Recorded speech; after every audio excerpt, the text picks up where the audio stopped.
brave enough for this journey. So let's get started.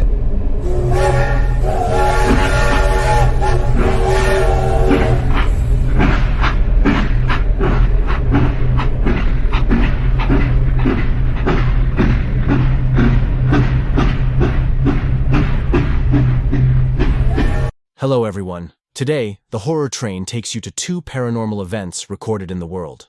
Our train goes to Spain, our first stop is Madrid, and our last stop is the town of Bélmez. If you are ready, let our journey begin.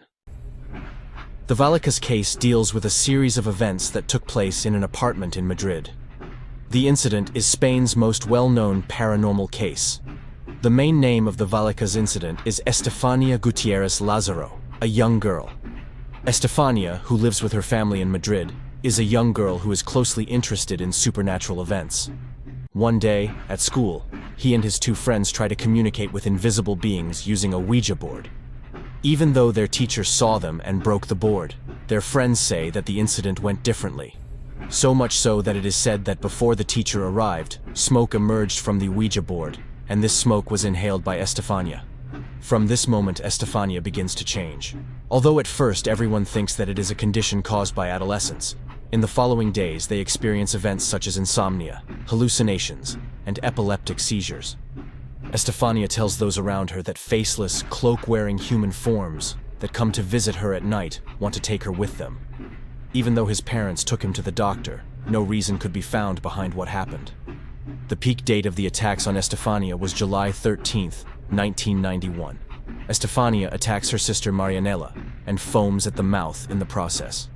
The next day, he has a serious catalepsy attack and falls into a coma.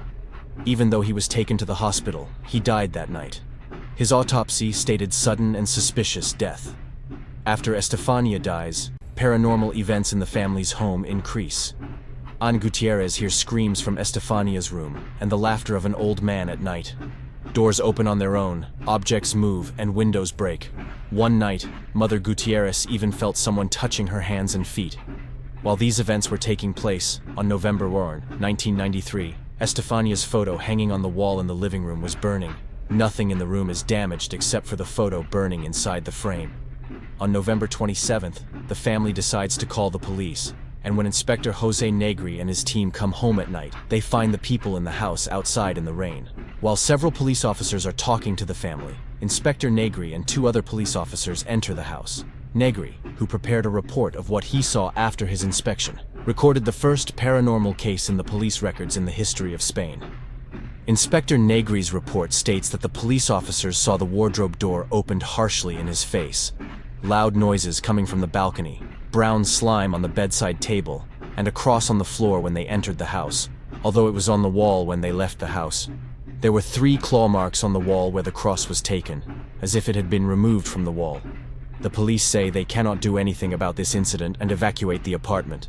The Gutiérrez family soon sells their house and moves away. New homeowners never encounter any paranormal events.